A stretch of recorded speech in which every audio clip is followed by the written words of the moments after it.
The United States had one civil war, at least one we claim. Historians argue we had two, but in our history books we talk about one civil war.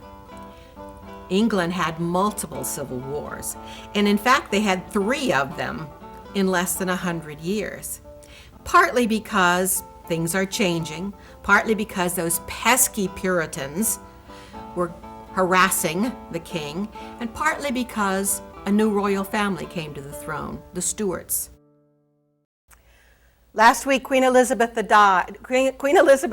died childless in 1603.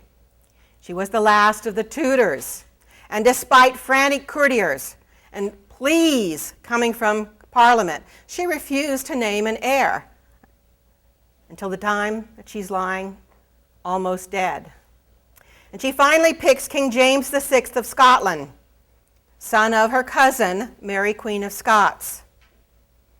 James was crowned King of England on 25 July 1603. He's 38. He's married. He has 3 children, 2 sons and a daughter. He comes with heirs to the great joy of Parliament and people, who have had 3 royal rulers in a row with no children. And James is a proven ruler. He has ruled Scotland successfully for quite a while. His wife was Anne, the daughter of Frederick II of Denmark and Norway, and her dowry included the Orkney Islands and the Shetland Islands.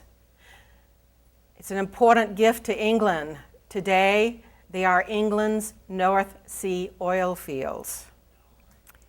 The 1600s were a time of world exploration and trade. European merchants sailed to India, to Sri Lanka, to Africa, to China. Dutch settlers arrived in South Africa, Jesuit priests in Tibet and China. Major empires rose and fell in Africa and Asia. Events of the 1600s led to the Boer Wars, led to the Boxer Rebellion in China, and to the American Revolution. The events are already being set in place.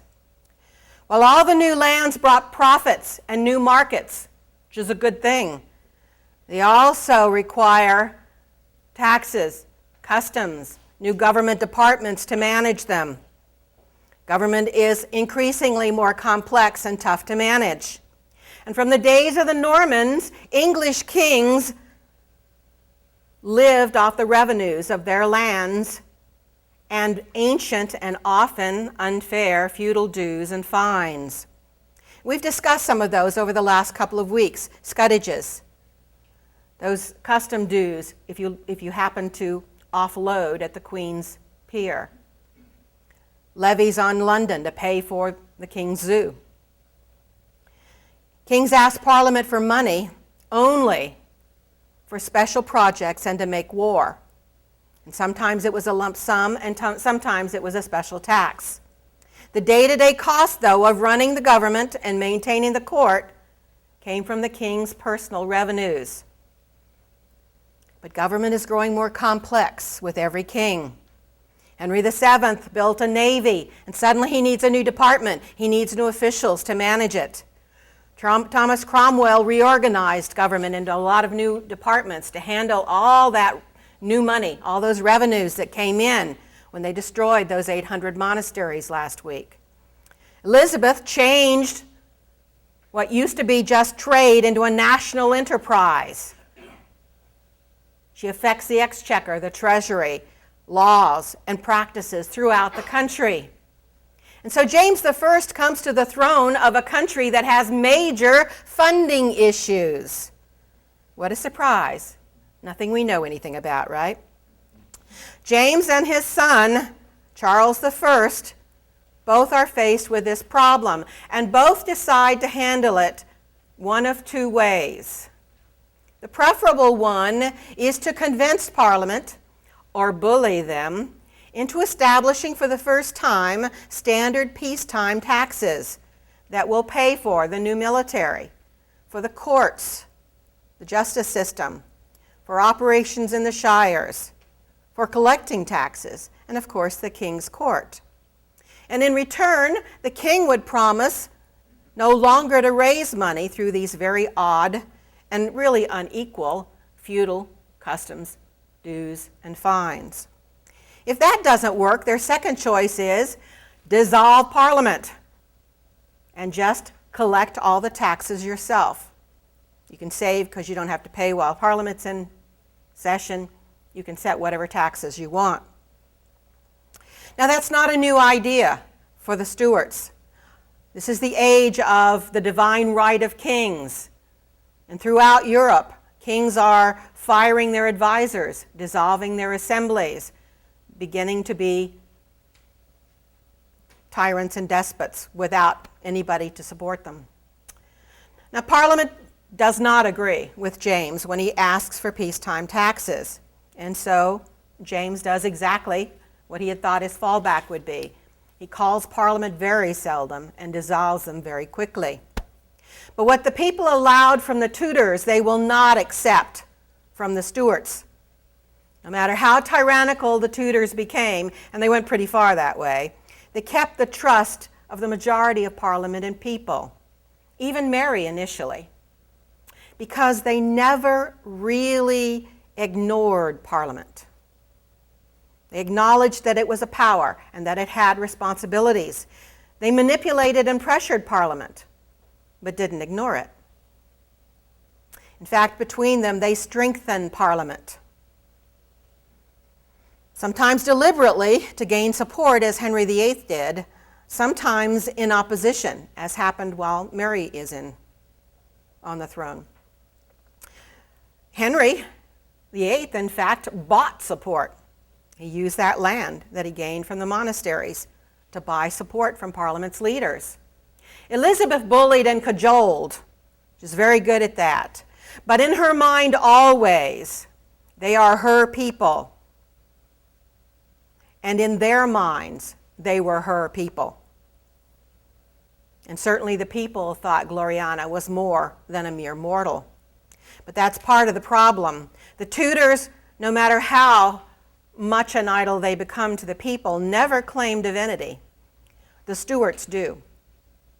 And so the Stewarts, with their idea of the divine right of king, destroy the trust that the Tudors had built up between Parliament and throne, people and throne. Now, to be fair, the Tudors are a hard act to follow.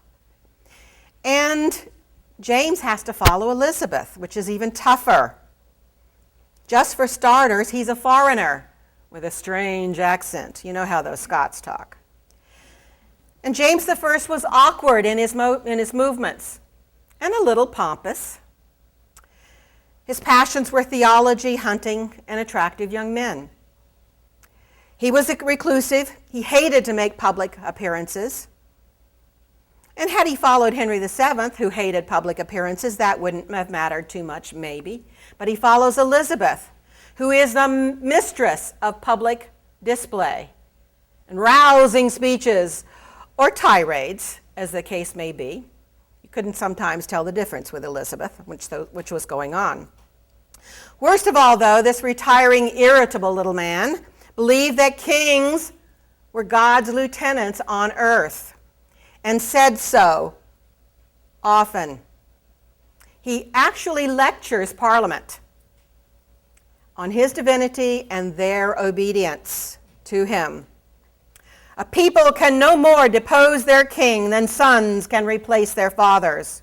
I have at length proven the king is above the law. A king provides justice. People owe obedience. Can you imagine how well that went over? And James then sets up a court as extravagant, as expensive as Henry VIII. James promotes his favorites to high office, regardless of how capable they were. Now, certainly Elizabeth had pets, and she promoted her pets, but only the capable ones. And if they turned out not to be capable, she fired them loudly. James's mother was Mary, Queen of Scots, a Catholic. But James was raised by her half-brother to be Protestant. He was raised in the Calvinist faith. Now, surely that would have given him some commonality with a large segment of his people, because by this time there are a lot of Calvinists in England. But James is not a fervent Calvin, and Calvinism in England became very extreme. In England, Calvinism sponsored or created a sect that went much farther than even Calvin planned. It is a sect with a goal to cleanse, to purify the Church of England of all Catholic impulses. They're called Puritans because they want to purify the church. Now, John Calvin preached that salvation was impossible without God's grace, but God predestined human beings to either heaven or hell before they were born. You came here already with your destination. If you were already destined for heaven, one of the elect, as long as you were moral and careful, you would go to heaven. If you weren't one of the elect, there wasn't a thing you could do. No matter how good you were, how moral you were, what you did, you were not going to heaven. You were going to roast. So at its core, it's a little bit depressing, let's be honest.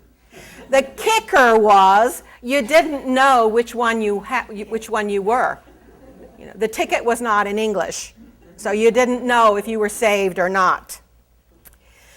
So Puritans are also a very practical people. They believe in faith in action, with a strong emphasis on morality and order. These are very orderly people. They defined both extremely strictly. You really had a rule, what you could do and when you could do it. They knew where idle hands would lead. And so to be Puritan was to be involved in life, to be involved in local community, to be involved in politics, to be living your faith. The Puritans are a very odd combination of austerity and all-out mercantilism.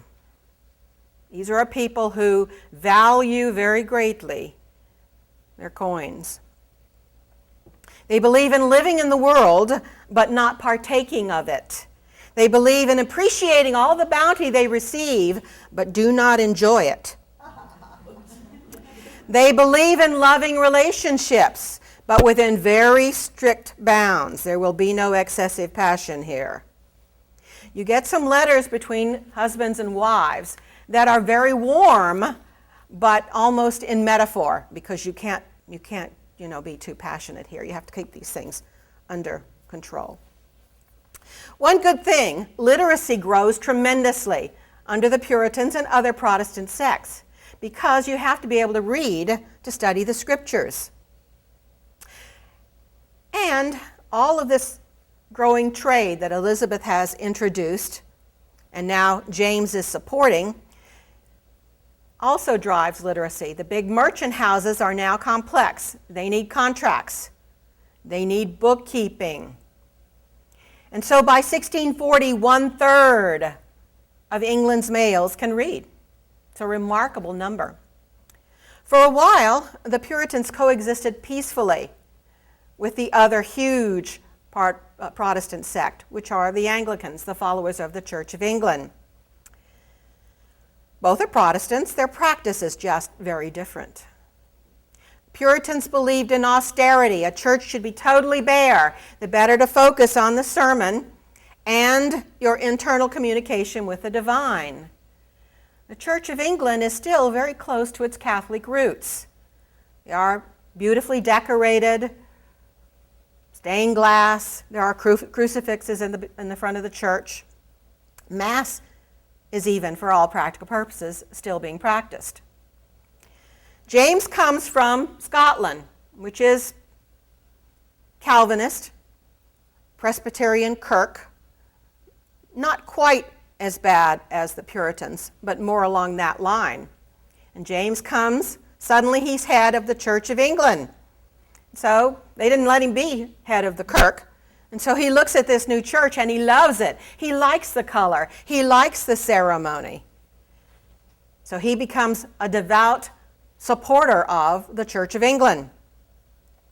Now, there are Catholics still in England, and they're still following their faith, but very quietly. The rebound from Mary's excesses, shall we say, hurt them badly.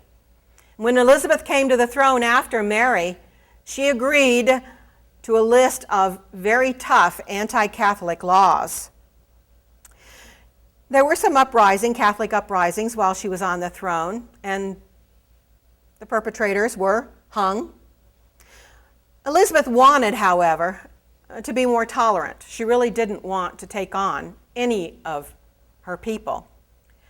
And so she applies the laws fairly lightly until the Pope issued a contract on her life. He promised a blessing to any king who could arrange for Elizabeth to die. And so toward the end of her reign, she's a little tougher on Catholics. So here comes James. The Catholics think, well, maybe we can get something out of this. Those anti-Catholic laws are still on the books, but he has a Catholic background. His mother was Catholic. And one of the first things he does is move his mother's tomb to Westminster, right next to Elizabeth. What do you think they would have thought of that? So they're thinking maybe, he has Catholic supporters, he has Catholic pets. Maybe we have somebody who will work with us. But James is very aware that he is ruling two countries with very large Protestant majorities, and he can't afford to upset them. He has an interest in theology, but it's not a Catholic theology. He's interested in the Church of England. And one of the first things he does is call a religious convention. A number of highly vocal evangelical sects, like the Puritans, have been agitating to remove more of the Catholic influence from the Church of England. They're causing some trouble. So he calls everybody together trying to talk about this. And in fact, what he wants to do is force them more toward the Church of England, not away. So they have conflicting agendas when the conference comes together. At first it goes well, though. One of the attendees complains that there are too many versions of the Bible out there. Lots of sects had interpreted and had their own English version of the Bible. And so, too many. We should only have one authenticated version. And James loves the idea. What a great idea. And so he establishes a committee of experts from Cambridge and Oxford to rewrite again the Bible, an authenticated version that he himself will approve. So it looks like things are going well, but then the convention does not go well. When he tries to say, instead of purifying the church, you should be more accommodating to the church, things get a little hot. And so as an appeasement, he agrees to their demands to implement strictly all of the anti-Catholic laws on the books.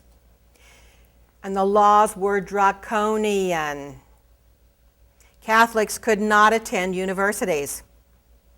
They could be fined and jailed just for hearing Mass. Captured priests were imprisoned and killed. This is the age of the priesthole, where wealthy Catholic families kept priests who slept in their priest holes so that if anybody came in to search the place for them, they would be safe. Catholic children could not be baptized. Last rites were forbidden. It's tough. And the Church of England is the state church. If you're in England, you will belong to the Church of England. That's what one of the laws says. And it doesn't matter whether you're a Protestant something else or a Catholic or something else entirely. You will attend the Church of England. If you don't, the fine is £20 a month. So church was well attended, especially when you consider that a small farmer at this time made £2 a year. So if you missed church, the fine was 10 times your annual income. You were highly motivated to go to church. So as far as the Catholics are concerned, James has failed them. He's now enforcing these very awful laws. So a group of Catholics decide they're going to blow up Parliament during the King's opening speech on 4 November 1605. The explosion would take out all of Parliament, most of the Royal Privy Council, and most of the royal family. The only member of the royal family that probably wouldn't be there would be the 9-year-old Elizabeth, the princess, and they plan to capture her, crown her, and marry her off to a Catholic foreign ruler. Now the plotters carry 36 kegs of gunpowder, into the rented cellars under the Houses of Parliament. So they've just rented those cellars, and they carry all of this gunpowder, ready to blow it up. But one of the plotters sends an anonymous note to a Catholic member of Parliament, warning him, "I would urge you, as you tender your life, to devise some excuse to shift of your attendance at this Parliament. Stay home." Well, he reports the note, and so they go looking for what could possibly happen. Why would it be dangerous? And they discover the gunpowder, and they also discover a man named Guy Fawkes, a 34-year-old Catholic from York. He's captured, he is tortured, and confesses. He is hung, drawn, and quartered, along with the other plotters.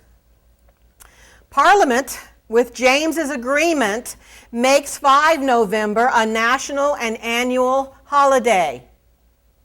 It is bonfire night, Guy Fawkes Day. Now, it's always nice to have a new holiday, but what this does is once a year it reminds everybody how untrustworthy and dangerous Catholics are. It's not really the kind of thing you want to celebrate. Now, Catholics cannot practice law. They cannot serve as officers in the Army or the Navy. They cannot vote.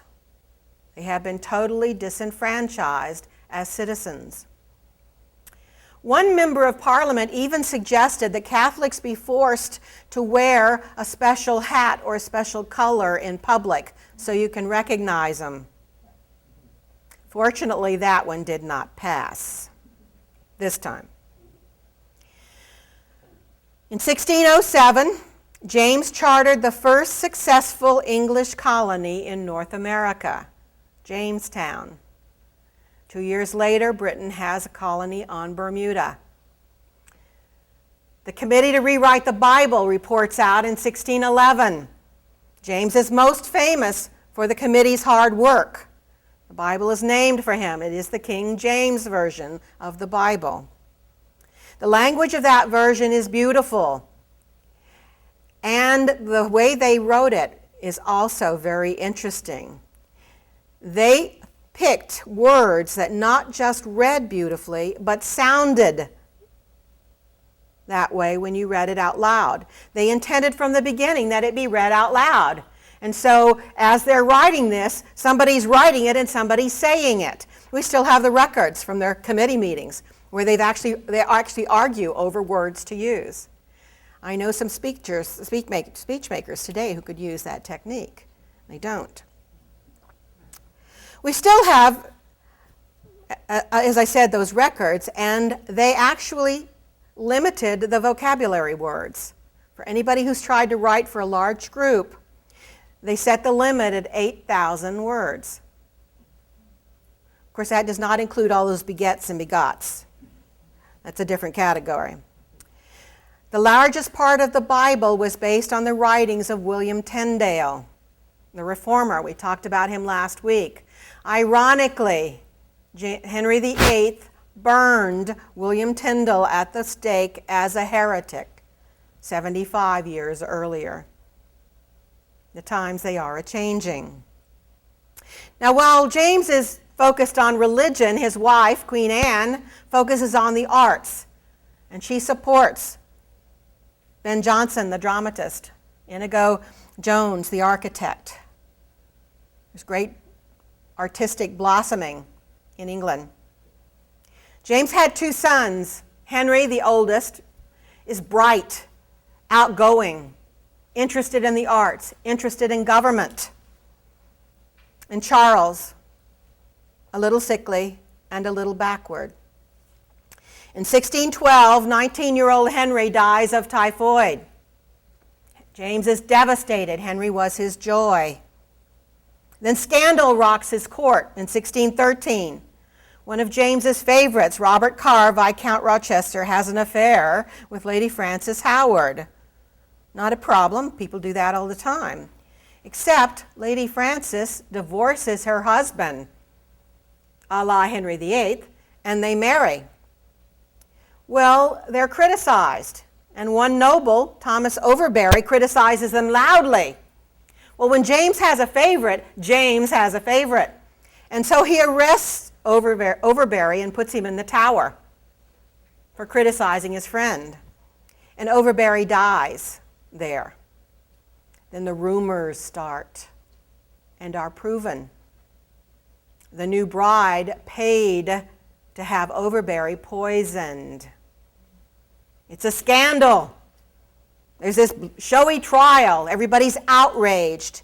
And the people that Lady Frances hired are found guilty and hanged. And so are Lady Frances and her new husband. But James interferes before they can be sentenced to hang. And he has them sent to the Tower instead. And a couple of weeks later, he arranges for them to be freed quietly. Well, you can't keep things like that quiet. It got out, and people are very upset. James had said it, but he obviously means it. The king is above the law. This is not something you want your people to think about you.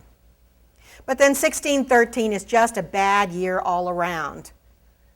As if James hasn't done enough harm, he sends English and Scots Protestants to Ulster, to Ireland, to settle the 7 counties.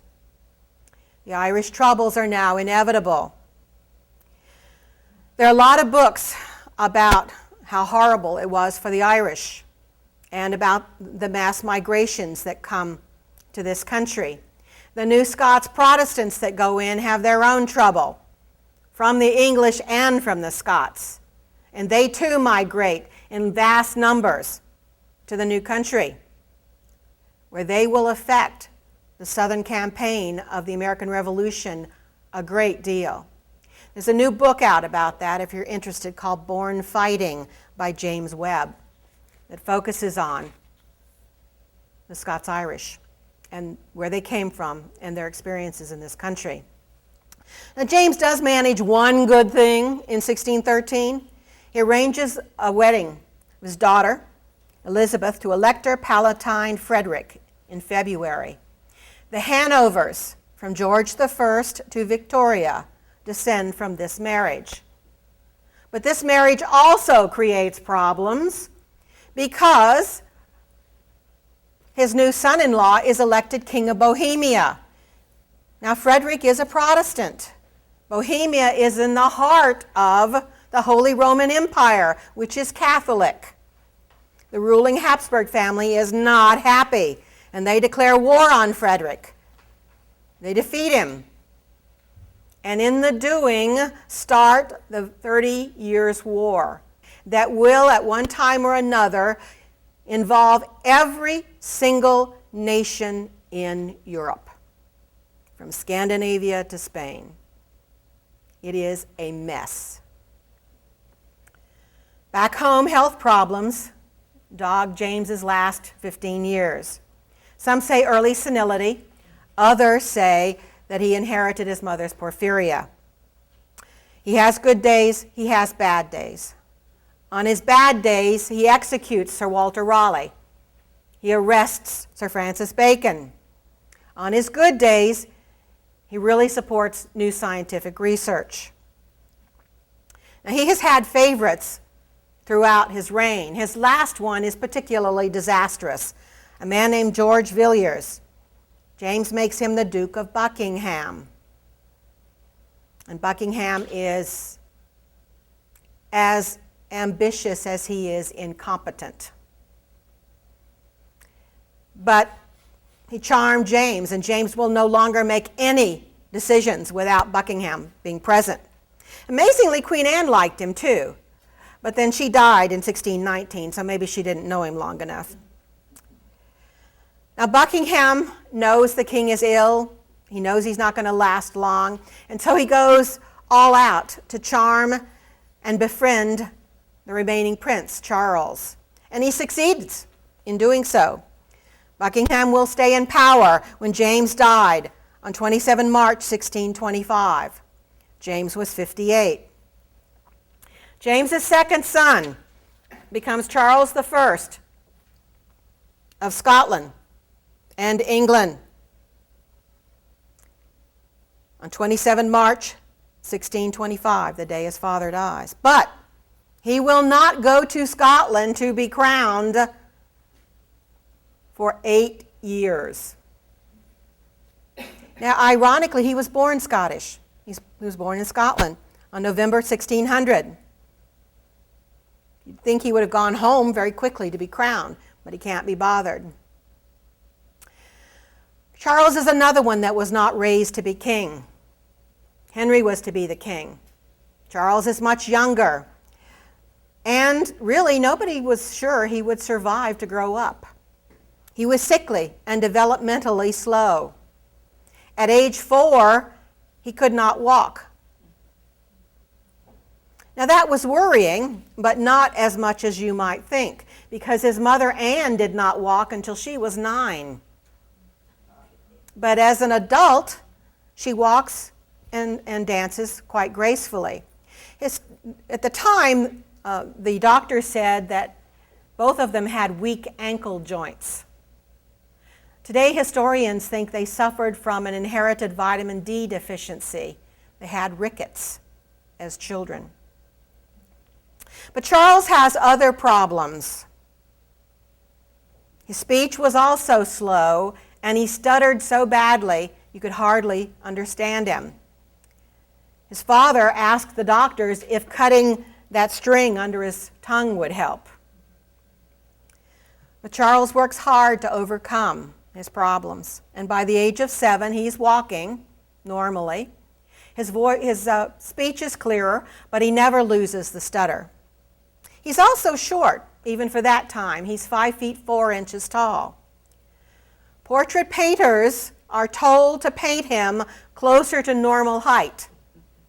Later, they're also told to ignore his wife's very prominent overbite. We all have our vanities. Charles was the first king to be raised entirely within the Church of England, but he was also raised on stories of his grandmother, Mary, Queen of Scots, and her trouble with the Protestant Kirk and with Queen Elizabeth. And he absorbed completely his ideas that his father had on the divine right of kings. On 13 June 1625, Charles marries a French Catholic princess. Her name was Henrietta Marie. She is the youngest child of Henry IV. She's 15. Henrietta was described as small, dark, lively, and childishly innocent. That is not a good trait for somebody you're sending to be queen of a foreign country. The marriage negotiations included a guarantee that Henrietta Marie can practice her religion, Catholicism, freely, and have control over the upbringing of their children. Now, Henrietta is deeply devout. Her mother was Marie de Medici. She told Henrietta that faith was the most important part of her life, more important than the family. The Pope opposed the marriage. He warned Marie that sending Henrietta to a country that was so hostile to Catholics was not a good idea. But Marie ignored him, and she sent Henrietta to England with a large entourage, 400 attendants, 1 bishop, and 29 priests, into a country where you get fined and jailed for listening to Mass. This was not well received in England. Mother also sends Henrietta a letter of advice on helping the Catholics of her new country. The marriage is stormy initially. Henrietta's more interested in religion than she is her new husband. She's arrogant and prideful. She insists on all her queenly rights, the ones of a French queen, not an English queen. She also disliked Charles's favorite, the Duke of Buckingham, so at least she has some good taste there. On his side, Charles dislikes a lot of her entourage, her attendants. He eventually sends most of them packing back home and inexplicably comes to love Henrietta. In time, they're going to have 8 children, but only 4 outlive their parents. Charles, who will be King Charles II, Mary, who marries William II, Prince of Orange, James will become King James II, and Henrietta, who married the Duke of Orleans. But the 25-year-old Charles is inexperienced, initially unhappy in his choice of bride, and convinced he is omnipotent. He's divine, that divine right of kings. But Parliament disagrees. They've heard all that from his father, and they're not impressed. Like his father, Charles supported and depended on the very unpopular Duke of Buckingham. Charles is even more high church than James was. Parliament now has a sizable number of Puritans, and they are suspicious. As far as they're concerned, High Anglican is popery, it's Catholicism. And Charles goes further and married a Catholic princess. So let's just say their suspicions were on high alert. They put those suspicions into action. Remember, the kings are dependent on feudal dues and income from their lands. Now, traditionally, Parliament added to that. They would give the king a gift of customs, additional customs for life and additional income. This time, Parliament puts a limit on the gift. The customs grants are limited to 1 year. Charles will have to prove himself and come back and ask. This is not something a man who thinks he's divinely granted with power is going to stand for. He doesn't even address Parliament about it. He just dissolves them on August 1625. He's not even crowned yet, and he's dissolving Parliament. In fact, he does not go to Westminster to be crowned for another couple of months on 2 February 1626. Henrietta Marie refuses to be crowned with Charles at Westminster. It's against her religion. Wrong church, no mass, wrong oath. She will not be crowned queen. If anybody needed counseling and training on how to win friends, Henrietta Marie did, followed very closely by her new husband. Soon after his coronation, Charles reintroduces all the worst dues and fines that his predecessors had established. Those who refuse to pay go to jail. No trial, no defense. He still doesn't have enough money. He's not going to call Parliament, not till he has to. He pawns the crown jewels. He has a very expensive court going on. He turns over most of the remaining crown lands in London to pay off old debts. But now he doesn't have the income from that land either. And Buckingham is out of control. That one of the most expensive things you can do is go to war. And Buckingham convinces Charles they need to go to war to help the Protestant minorities in France and Spain. Buckingham leads personally disastrous and very badly planned expeditions into France and into Spain. He loses both of them. Between campaigns, he seduces Anne, the Queen of France. It is an international Scandal. Everybody knows. An outraged and insulted Parliament refuses to issue money to support the war. So now Charles spends Henrietta's dowry and demands loans without interest from his wealthy nobles. But even then, he does not pay his soldiers. Never a smart thing. And he lets his own household go months without pay. Well, his household can't complain. The army can, and they do. Charles doesn't have any money, can't pay them. So he has to call Parliament in the summer of 1628. Parliament responds with a petition of rights, which outlaw non-parliamentary taxes. You're not going to be able to do that again, King. No more arbitrary imprisonments. You cannot put anybody in jail unless they break a law, unless they have a trial.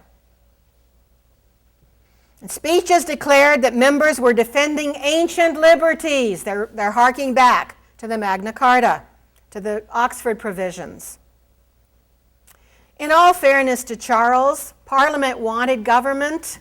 They just didn't want to pay for it. Does that sound familiar to anybody? Charles eventually signs the Petition of Rights under duress. They told him no signature, no money. And so he does sign.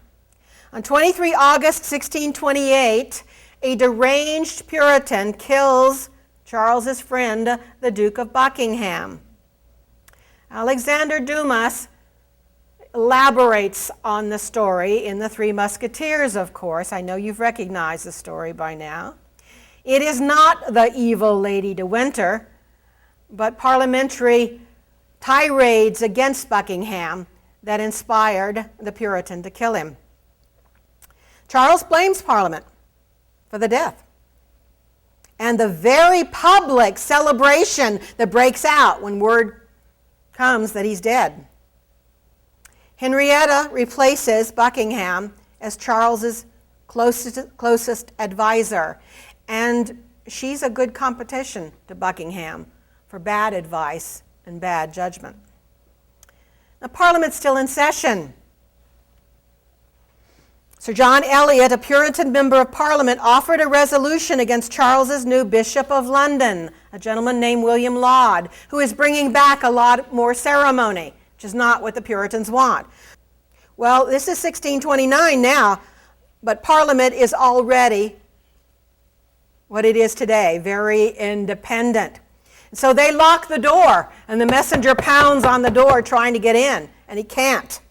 And while he pounds, members of Parliament are debating religious innovation and freedom of speech. Another member of Parliament forcibly holds the Speaker to his chair so he doesn't open the door.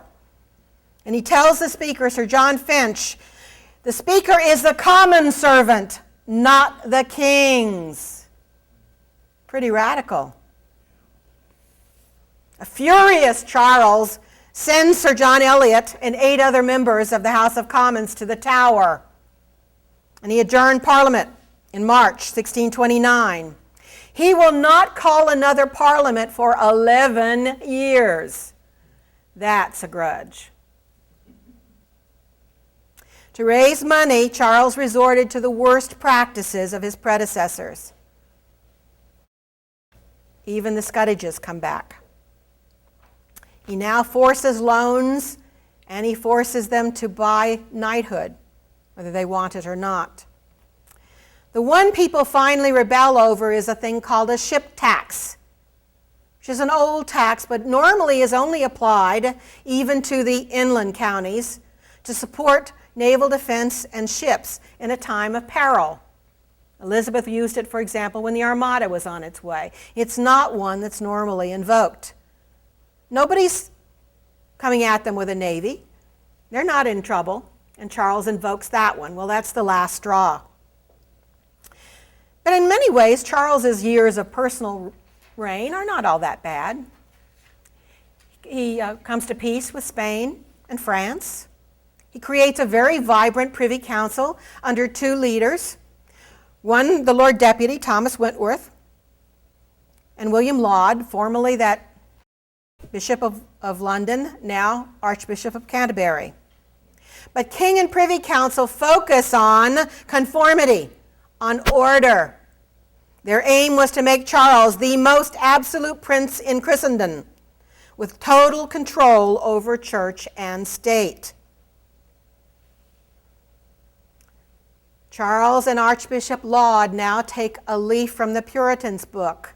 They announce they are going to purify the Church of England. But what they mean is exclude the Puritans. We like it the way it is.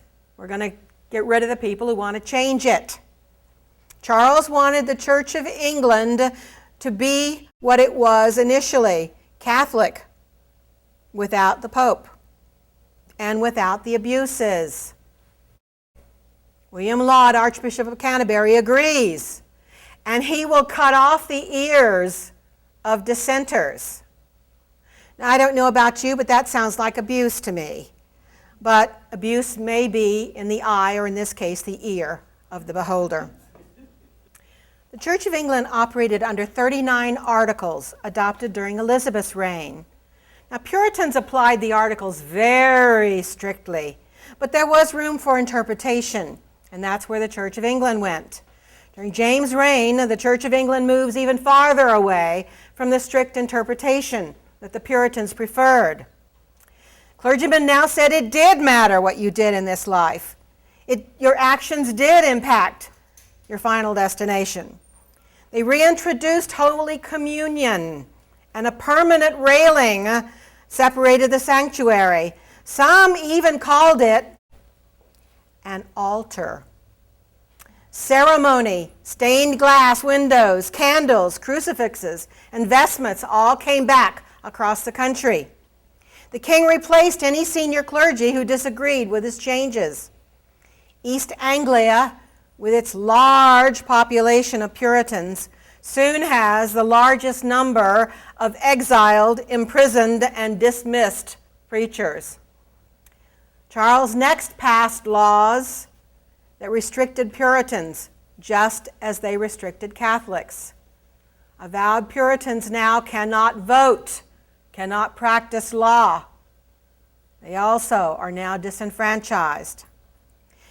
So on 4 March 1629, a group of Puritans obtained a charter from the king, the Charter of the Massachusetts Bay in New England. In 1630, the first Puritan ship, the Arbella, set out for the New World. By summer's end, 1,000 Puritans had landed in New England.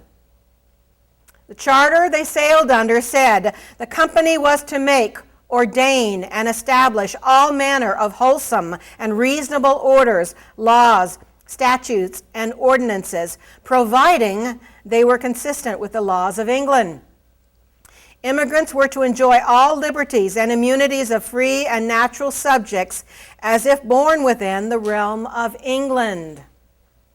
Rebellious colonists in 1760 and 1770 will cite these charters when they say they are fighting for their rightful dues as English citizens. Charles promised them in 1629 they would forevermore have them. The Massachusetts Bay Charter remarkably failed to require the company to maintain its headquarters in England, which earlier charters for the people at Plymouth and at Jamestown did require. And the Puritans are not asleep. They notice that omission. They focus on it. They buy out all non-Puritans who are involved in the Massachusetts Bay Company. They plan not to disavow the Church of England. That's against the law. What they intend to do is move so far away that the Church of England can no longer interfere with them. 3,000 miles away. This is the start of the Great Puritan Migration. Most go to the Caribbean, where sugar is making fortunes. But between 1630 and 1640, 20,000 Puritans arrive in New England. Oliver Cromwell even thinks about joining them. Now, it often takes more than just persecution to make a people move, to make people take on something strange, to be uncomfortable in a new world that has no infrastructure in it. And it's true even for the Puritans. Now, their civil rights have been badly affected, but they might still not have come. But there's more trouble. East Anglia is the heart of the Puritan movement. Most of them come from East Anglia. And East Anglia has suffered a couple of years of bad harvest, some plagues, and lean times in the locally important cloth industry. There are a lot of weavers in East Anglia. And so the Puritans find their rights and their income restricted, and that's enough. They come to the New World. Now, Charles gave them the charter, but he did not expect that many people to bail out. And so by 1634, he's concerned about the flood of immigrants. He signs an order ending such promiscuous and disorderly parting out of the realm. Now he sets new rules. No immigrant can leave the country without two documents. One testifies that they have given an oath of loyalty and supremacy, an oath to Charles. The second is that they have a document from their local clergyman attesting to their agreement to the laws of the Church of England. They are religiously conforming to what Charles wants the Church of England to be. Now, you know they're not, but they still get documents and go. Within another 2 months, Charles forbids any subject except soldiers, marines, and merchants from leaving the country without a license from the Privy Council. He wants to stop the migration to both Holland, the Caribbean, and New England of Puritans whose only end is to live as much as they can without the reach of authority. Yes, and his problem is his advisors want him to pull the charter, close down the colony altogether. But in 1637, Charles declared Massachusetts a royal colony instead and planned to send a royal governor. Now, there are a lot of Puritans still in England, and so the people in Boston have been warned. They are already ready to fight. They had built forts on Castle William, just off Boston, another at Charlestown across the bay. They bought 540 pounds worth of saltpeter and match from Holland for their guns. The Boston militia can already muster 2 regiments. They did not suddenly become hard to handle in 1776.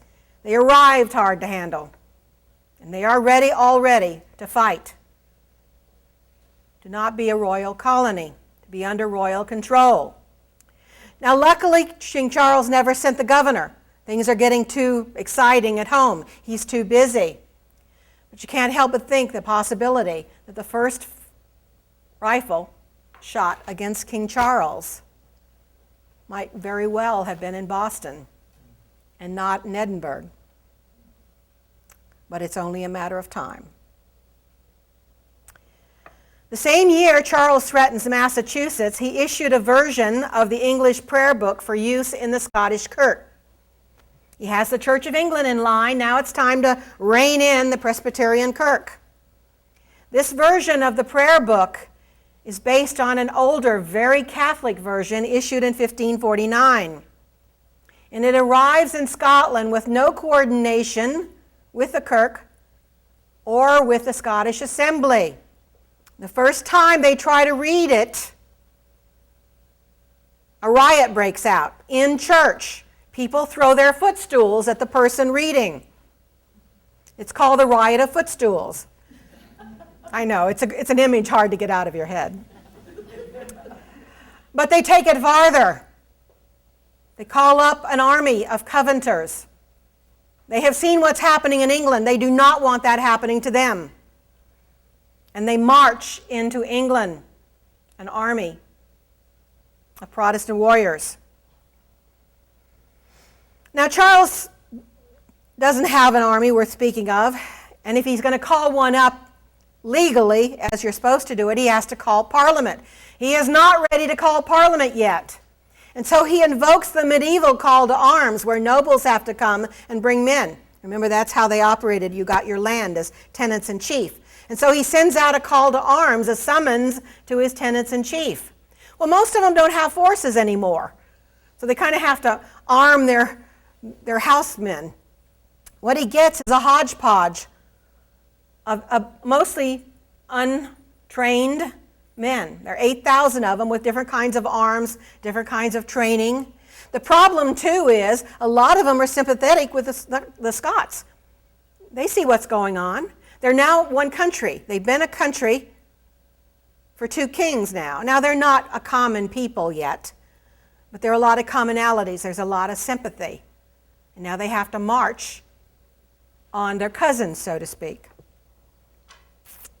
The closer they get to the Scots, the more they desert. The army melts away, and what few are left are easily defeated.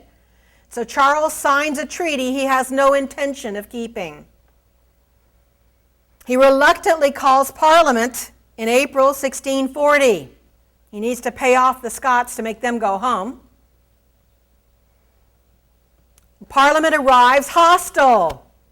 All this time they have not forgotten what happened the last time they were called. They insist on stating their grievances before they even discuss money. They declare Charles's feudal taxes illegal. Something that's been in place for 1,000 years is now illegal. And angry Charles dissolves the Parliament after only 3 weeks. It is hereafter called the Short Parliament. He calls up troops again by feudal summons. He gets fewer people, even less prepared. And on the march toward Scotland, they sack a couple of churches, the churches that conform to Charles's view of the Church of England. They lose again to the Scots. On 3 November 1640, the Long Parliament begins. This time, Parliament will not be dismissed. They want the church reforms revoked now. They want the ship money and the feudal taxes revoked now. The Puritans arrived grim-faced, worried about more changes, fearing Catholic plots and the return of the Pope. The king has recently accepted a papal legate, a permanent diplomat from Rome. All their fears have been proven. What next will this king do?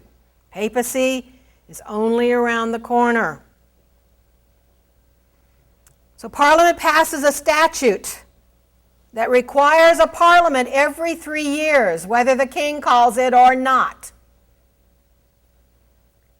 They pass a second statute. No parliament hereafter can be dissolved without Parliament's consent.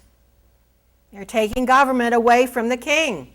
Control of the congressional arm is freeing itself, declaring independence from the king. They then impeach most of the king's council, the members of the Court of Star Chamber and the Court of High Commission, including Archbishop Laud and the Lord Deputy. They've gone too far. Charles is furious. And then in November 1641, Puritan John Pym rose to present 204 grievances against the king. It's called the Grand Remonstrance.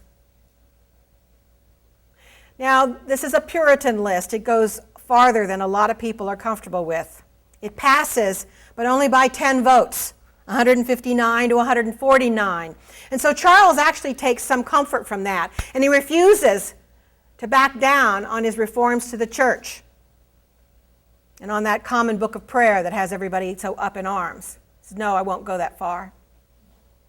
On 3 January 1642, Charles, in fact, invokes paperwork. He is declaring John Pym, the 4 other leaders, Puritan leaders in Parliament, and the leading reformer in the House of Lords, Viscount Vanderbilt, guilty of treason.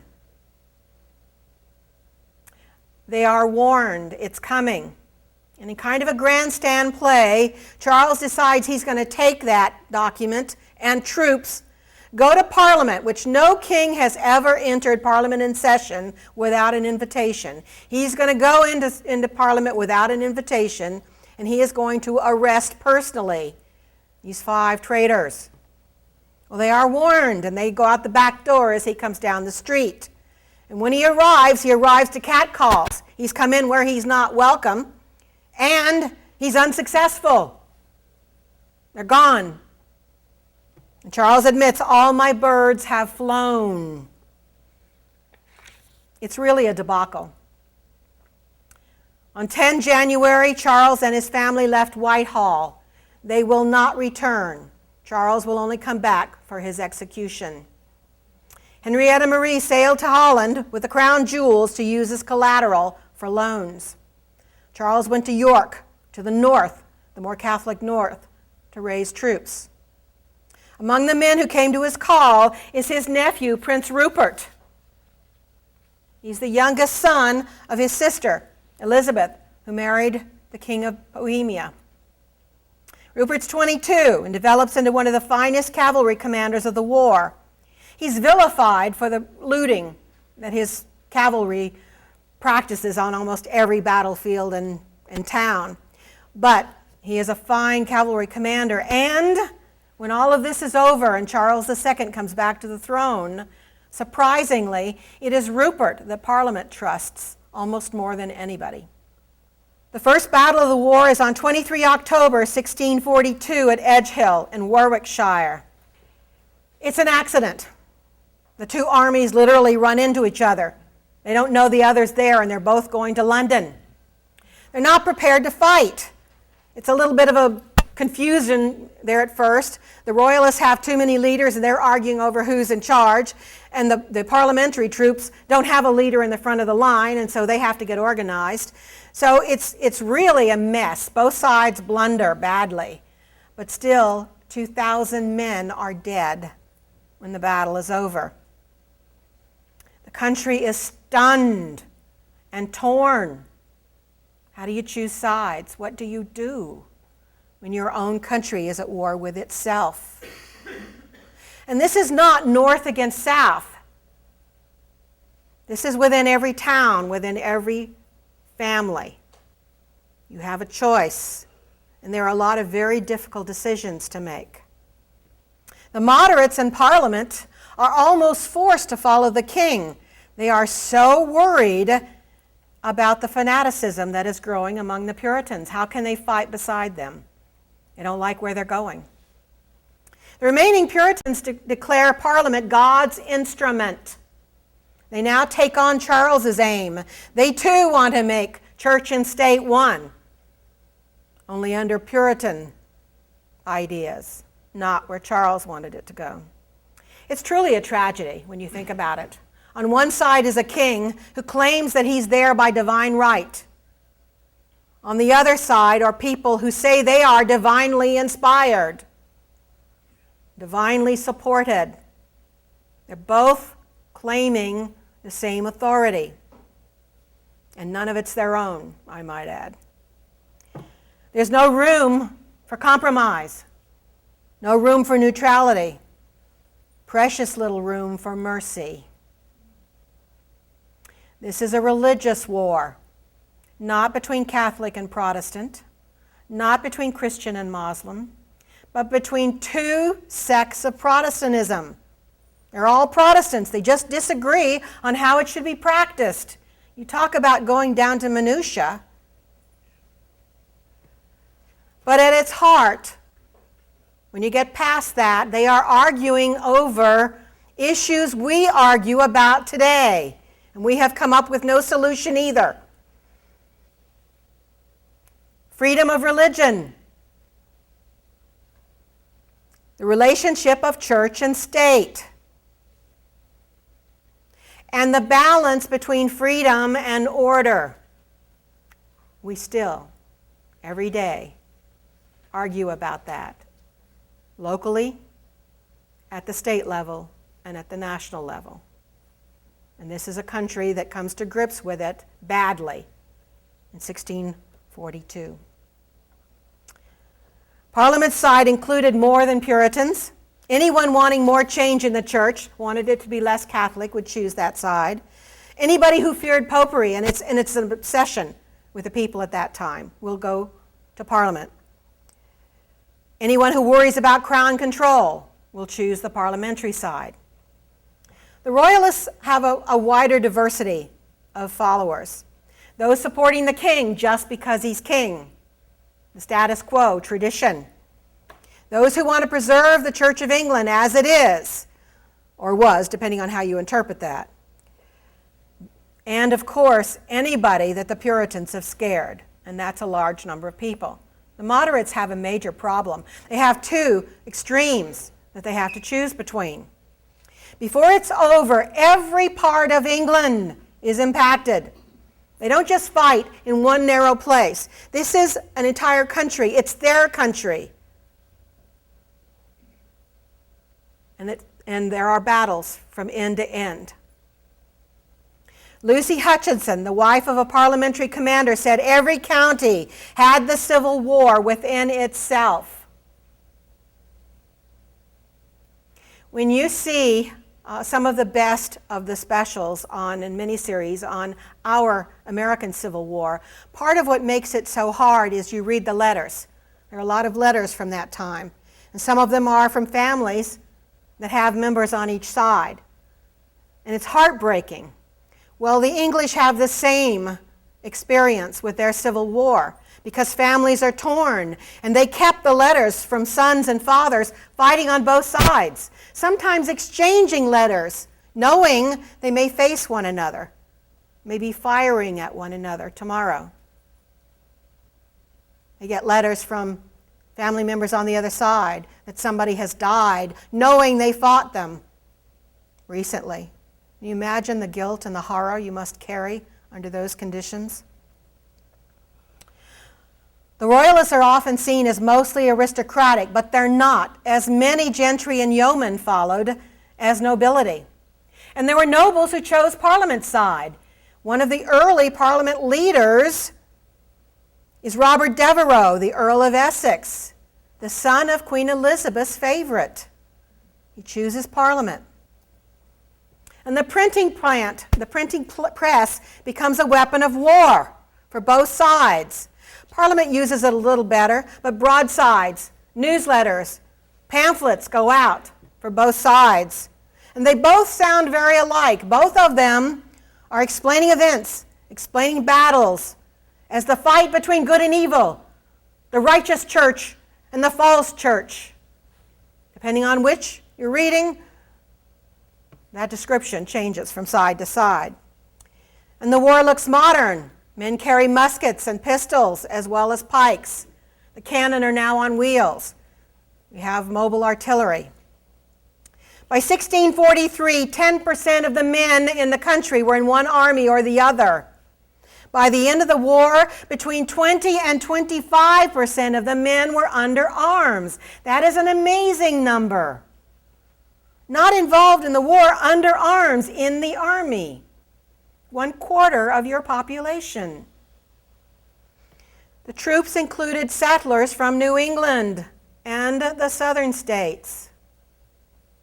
That 3,000 miles did not give them as much safety as they thought. Hundreds of men from Massachusetts and Connecticut go back to England to fight for Parliament. Battles break out between and within colonies, between New England and the southern colonies. There are battles, there are fights here, the English Civil War. At the end of the war, defeated Royalists will flock to Virginia and North and South Carolina, as the Puritans did to New England before the war. But many of the men will not go home. Some died in battle, of course, but more died of infection and war-related diseases, because plague and other infectious diseases crossed the country with the forces and with the displaced populations. Nearly 4% of the population of England died from fighting or war-related diseases. That's in excess of 200,000 people. That's more English dead than fell in World War I. Civil wars are always the ugliest and most costly. Englishmen laid siege to English towns. Not even the accent differs. When the towns fell, anyone still alive was slaughtered. The towns were looted and burned. 150 towns suffered major damage, including Gloucester, Birmingham, Bolton, and Leicester. One member of Parliament mourned, "Whose blood stains the walls? Is it not all English?" And it was. Anyone who tried to stay neutral paid twice. William Davenport of Cheshire kept a journal during the war. Parliament troops controlled his part of Cheshire most of the war, and he declares he's neutral. They confiscated his horses, his saddles, his guns, money, and food. They also required payment of what they called parliamentary exactions and assessments, taxes, periodically. Occasionally, he had to give what he called quarter and free entertainment to their troops. He had to put them up for the night or for several days and feed them. In 1644, Prince Rupert's cavalry, that's the Royalists, ride through and took 60 barrels of oats and 100 pounds worth of linens, besides the rifling and putting to pieces of my house, he said. He also had to quarter a troop of horse overnight, again, give them housing and food. So he's having to support both sides of the war. Later that summer, Parliament accuses him of royalist leanings. He put Rupert up, at the point of a gun. But now they have witnesses that say he attended a royalist muster at the very beginning of the war. And Davenport admits he was there, but insisted he wasn't willing to be there and he did not participate. It was just a political thing. You had to be there. Didn't matter. They fined him 500 pounds in March 1645. He paid, he wrote, though not guilty, but thereby buying me peace, and rather than my estate fall into the hands of them whose unjust proceedings I have already had sufficient trial.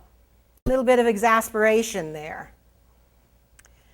Initially, the Royalists won most of the battles, and they hold the north and most of the southwest. Rupert even took and held Bristol, which was a very critical port. Parliament held East Anglia and the south. But on 2 July 1644, a Scots army of 20,000 joined forces with Parliament at a battle at Marston Moor. Prince Rupert and his cavalry left the battlefield too soon, and Parliament takes the battle. What happens is there's a new cavalry on the Parliament side under a new cavalry commander. And the cavalry reforms, comes back and attacks again. Now the Royalists won 2 more battles that year, but the tide is really turning. Parliament fielded their new model army. That's M-O-D-E-L, new model army. It's based on discipline, on unity. Now the Royalists call it the New Noddle Army, N-O-D-D-L-E. The New Noddle Army, from the habit of the troopers from nodding as they listen to sermons. Originally, Parliament's forces were just regional troops that were raised and had their own local commanders. This one is a national army with national rules. What Cromwell does for the Parliament forces is what von Steuben does for the Americans at Valley Forge. He creates a unity, a discipline, a common theme throughout the units. On 14 June 1645, they soundly defeated the Royalists at Naseby in Northamptonshire. The New Model Army outnumbered 2-1 and outgunned the Royalist forces. Charles is almost captured. The loss of lives was horrendous. One Parliament man said, "I saw the field so strewed with carcasses of men and horse, the bodies lay slain 4 miles in length." Just as devastating was the capture of Charles's correspondence, because what they discovered were letters Charles had written to try to hire mercenaries, bring outsiders into this family quarrel, and letters promising to do away with the anti-Catholic laws to gain Catholic support and troops. If you were Oliver Cromwell, you could have asked for nothing better to absolutely infuriate your people and justify anything you wanted to do, because Charles has made the ultimate sin. Things go badly, and in April 1646, King Charles decides to surrender. But he has a choice. Who does he surrender to? Well, Parliament is still very unhappy over those letters, and so he goes to Scotland and surrenders to the Scots. He thinks they'll be easier to deal with. Well, he's wrong again. Scottish Assembly is quite willing to talk to him, but they have conditions to accept his surrender. Among the conditions are that he will replace the Church of England with a Presbyterian kirk throughout the country and give the Scottish Assembly priority, supremacy over Parliament. He will not agree. He says no, and the Scots turn him over to Parliament. You won't give us what we want? We'll give you to who you don't want. And so Charles is a prisoner for a year while Parliament tries to work out some kind of an agreement with him. Well, he tries to play the army off Parliament, Parliament off the Scots. He's trying not to come to an agreement. So things don't go well. There's several attempts to write the first English Constitution. Fighting's over, but the country is in shreds and tatters. Towns were destroyed. We talked about that. 150 towns are a mess. Homes are burned or looted. Noble and yeoman alike are fugitives. Royalists are in hiding or in exile. Farms, shops have been stripped bare by both armies marching through. The New Model Army dragged young men from farms and shops with a promise of a new society. Everyone would be the same. There would be equality. No bowing, no doffing your hat, no kings. Equality of land ownership. It's quite an extreme idea, especially for this time. The fighting started over religious differences. Now the victors don't have anything in common either. They have different opinions on what should be done. Some wanted to keep a national church, just make it more reformed. Others want no national church whatsoever. They think religion is a matter of personal conscience. As long as it's not Catholic, of course. Catholics are still not welcome. Parliament does dissolve the Church of England. They hang Archbishop Laud. Bishops, all bishops, are abolished and exiled. Loyal clergy are fired. Cathedrals and churches are stripped of their stained glass, of their crucifixes. Those railings come down again. In 1647, Parliament goes farther. They made the prayer book, and are you ready? Celebration of Christmas, Good Friday, and Easter, criminal offenses. They are against the law. You will go to jail for doing that. And people do. An entire church is emptied out one Christmas morning because they weren't supposed to be there. There's lots of agreement on what to do away, what to destroy. Almost no agreement on what to put in its place. It's a whole lot easier to destroy something than there is to create something. And so the winners splinter into multiple sects for the first time. We have all kinds of new Protestant sects coming to the fore. Congregationalists who wanted only spontaneous churches and services. The fifth monarchists who said only the elect, only those that have been saved should be rulers. And that property doesn't mean anything. And so laws and punishment affecting property should be very light. Instead, all of our heavy punishments should be for immorality. Of course, as they define it. The levelers wanted equal male suffrage. Every male should have the right to vote, regardless of what they own, regardless of who they are. They also wanted equal distribution of property. They wanted no nobility whatsoever. They wanted everything leveled. That's where they got their name. And levelers are growing among the army. Baptists come along and see baptism as a public commitment to community. The Quakers come to the fore, but their problem is they deny all civil authority. It's not a thing that the Puritan leaders want somebody to espouse. And just in case you don't think that's enough, there were ranters, diggers, seekers, and Muggletonians, just to name a couple more. It's total chaos. And quietly in the background is a large group of people who just want everybody to hush and things to go back the way they were. It's too chaotic. Only two forces remain in any kind of control: Parliament and the army. And in February 1647, Parliament voted to disband the army. There are just two minor problems. They haven't paid the army. They want them to go home unpaid. The second problem is the army does not trust Parliament. They're negotiating to put Charles back on the throne. The army, after 3 years of religious indoctrination, is much more extreme than Parliament. They do not want Charles back. They don't want any king back. And they have several leading commanders who are levelers, who are ready to go to Parliament and say, no king, no nobility.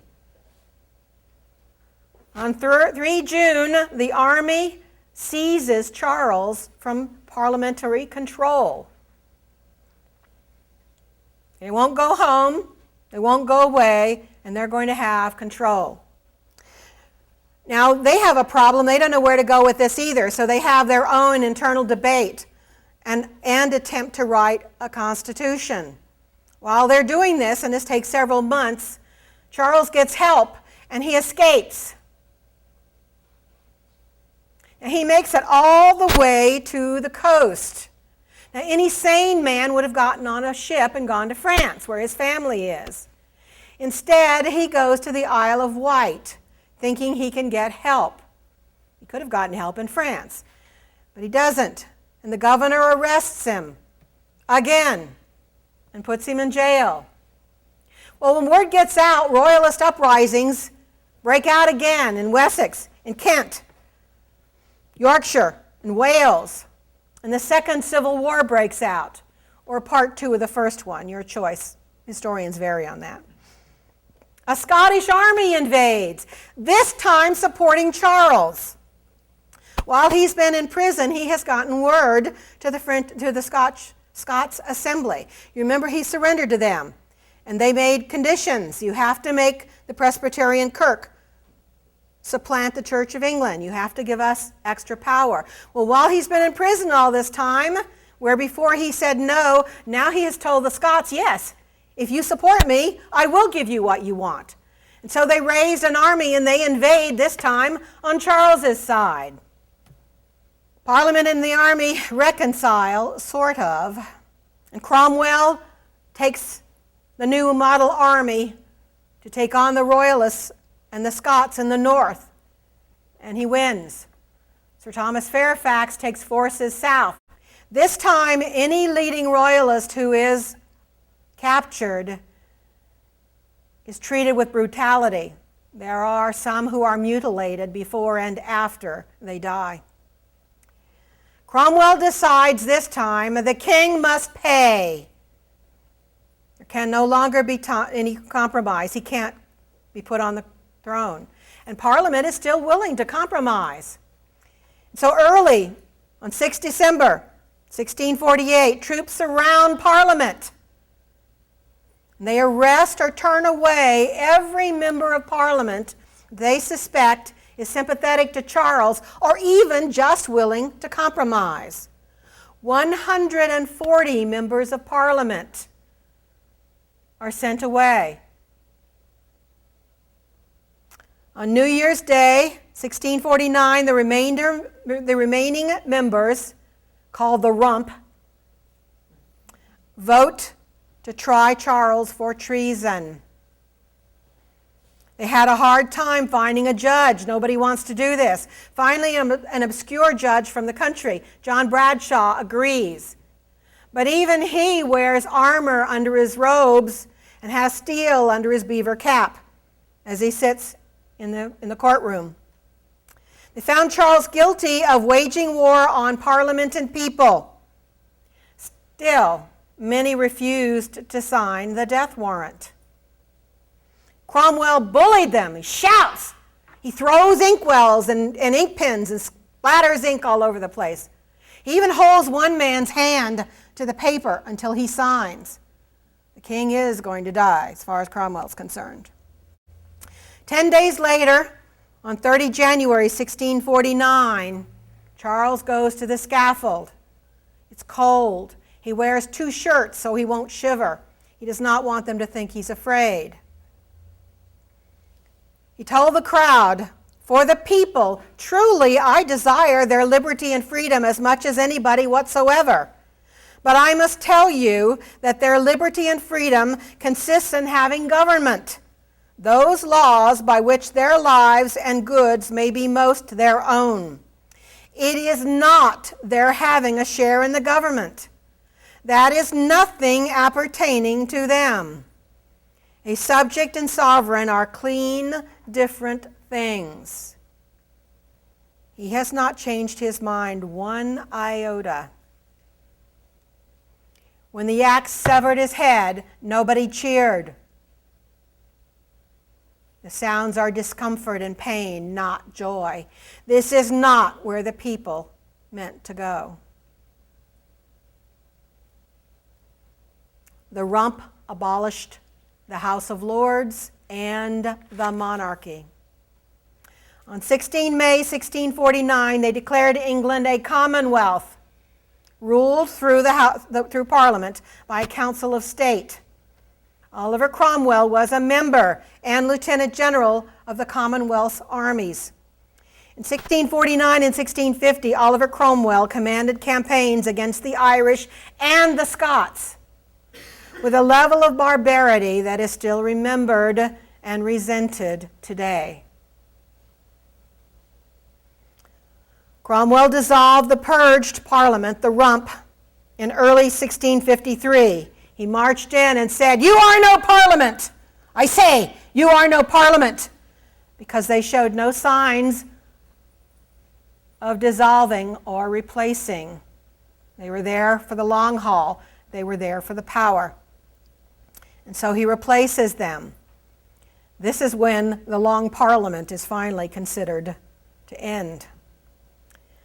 So Cromwell decides there should be a new Parliament called I love the names of these things, the Bare Bones Parliament. The people who are elected to the Bare Bones Parliament are elected by the churches. And the criteria is you send your most pious member, people who go to church the most and pray the most. It is an unmitigated disaster. It is so bad that within a couple of months, the leaders of the bare bones parliament plead with Cromwell to dissolve them. Prayers are good things. They don't work when you're trying to compromise and work on government.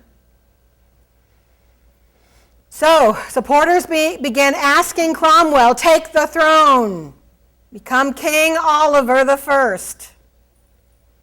Now, he refuses, at least in principle. In December 1653, he was proclaimed Lord Protector of England. Not quite king, but in all but name. He does not wear fancy robes. He wears plain suit. It's not a coronation. He wants everybody to be sure of that, but it is. He's in full control of the country. He's 54 years old. Cromwell governed England for 5 years based on the principle of for the people's good, not what pleases them. He appoints major generals to rule the shires, and he tells them to legislate for virtue. They are bullies. The laws that are passed are followed strictly by the major generals. So strictly that the people begin to rebel, and he has to fire them. The laws they are passing are rather interesting. Horse racing, cockfighting, bear baiting, bowling, shooting, dancing, and wrestling are banned on Sunday. Swearing and dancing around the maypole are criminal acts anytime. Be a lot of us in trouble. Alehouses were closed. Theaters were locked. Fornicators went to jail. Adulterers were killed. Now, apart from the major generals, nobody really applied these laws very strictly, and once the major generals are gone, they're even ignored in a lot of places. But you can't ignore them too boldly. And so this is not what you'd call a time of beer and Skittles. No beer, no Skittles. Cromwell wanted the country to settle, to heal, but he was terrified that they would backslide, back toward popery, back toward the king. Cromwell is a conflicted man. He's always conflicted. He's a squire's son, pragmatic, practical. He's also deeply, fervently religious. He looks to be a saint, to piousness. And so he's always torn between being reasonable and being righteous. And so, depending on what he's doing at any one time, it can reflect either one of those stands. But there's another side of Cromwell. He truly believed in freedom of religion for everybody except Catholics. He even thought Muslims should be free, even in England. And he ensured the tolerance applied to Jews. In 1656, Jews returned to England for the first time in over 350 years. Edward I had banished them, and Cromwell welcomes them back, really for two reasons, and it's this dichotomy that is Cromwell. One, because he truly believed in tolerance, and two, because they were great bankers and merchants and would bring a lot of economic stability to the country. And so he even supports their opening of a synagogue in London. Cromwell died on 3 September 1658. His son Richard was Lord Protector after him, but could not maintain the Republic. Parliament tries to disband the army, and the army in London throws Parliament out. But the rest of the army does not agree. And a general, George Monk, who started out a royalist, but under Cromwell had agreed to serve in the army, marches on London to take the army out of power. Monk declares that Parliament and the army had failed. It's time to go back to a monarchy. And on 29 May 1660, Charles II rides triumphantly into England, into London. All that bloodshed, and they're back where they started. But they weren't, not really. The English wars had left the English people thoroughly skeptical of politicians, of the military, and of religion especially. And the Petition of Rights was now the law of the land. Parliament will sit, whether the king calls it or not. You cannot dissolve Parliament without Parliament's consent. There will be no imprisonment without due process. No king can now dissolve Parliament unless Parliament agrees. They are truly independent. One historian said the Civil War and the Protectorate inoculated the English permanently against deposing monarchs, rule by armies, or morality by decree.